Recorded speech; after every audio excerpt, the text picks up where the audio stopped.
Wala na, charge na. Okay. Ay, hindi. Sa'yo lahat ito? Hindi po. Naipon mo rin. Okay. Matapos naming makolekta ang mga cellphone at power bank na ipapacharge ng mga katutubong dumagat sa kabilang barangay, So, ibababa na ngayon natin lahat itong mga flashlight na ito. Lakad na tayo. Baka abutan tayo ng dilim. Marami kaming flashlight pero walang ilaw. muli kaming bumaba ng bundok para pumunta sa charging station. Kasama ko sa paglalakad ang mga batang makikinood daw ng TV.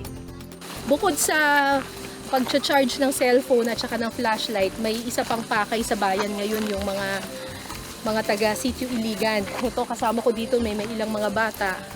Makikinood sila ng TV doon sa mga bahay-bahay doon.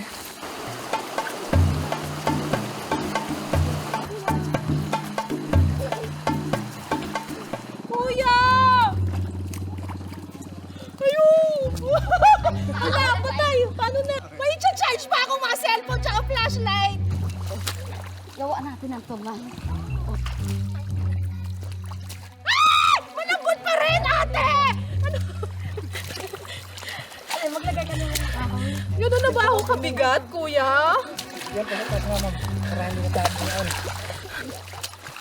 Malambot pala yun. Inabot din ng kalahating oras ang aming pagbaba sa bundok. Nang makarating sa Pampang, nagbangka na kami patawid sa kabilang barangay.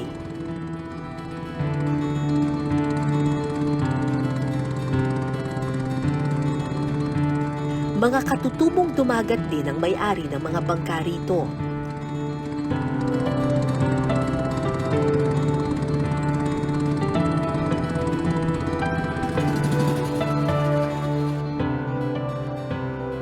Pagdaong namin sa Pampang, may nag-aabang ng motorsiklo para masakyan namin papunta sa charging station.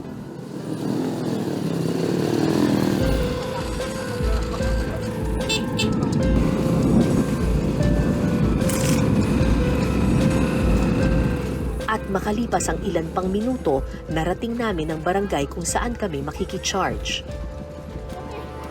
So, andito tayo ngayon sa Barangay San Lorenzo. Mga 30 minutes yung layo doon sa Pampang kanina. Dito na tayo makakapanood ng TV at makakapag-charge. Tara. Kuya July, tara. Mga katutubong dumagat din ang nakatira sa itinuturing nilang charging station. So, ito yung pabahay ng Napocor para dun sa kanyang mga empleyado. Kaya yung kuryente dito ay libre para sa mga empleyado. So, dito rin nakikicharge yung mga katutubo. Pinahintulutan sila ng pamunuan ng Angat Watershed na tumira sa lugar na ito. Libre ang kuryente at tubig dito. Kaya hindi na sila naniningil sa tuwing may gustong makicharge sa kanila.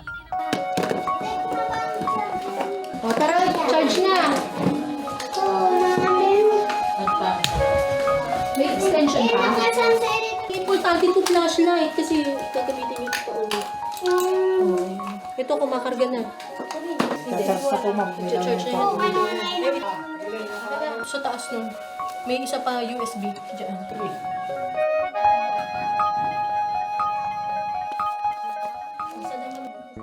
At syempre dahil may kuryente rito, kasama na rin sa dinarayo ng mga residente ng Sitio Iligan ang kahit papano'y malibang sa panunod ng telebisyon.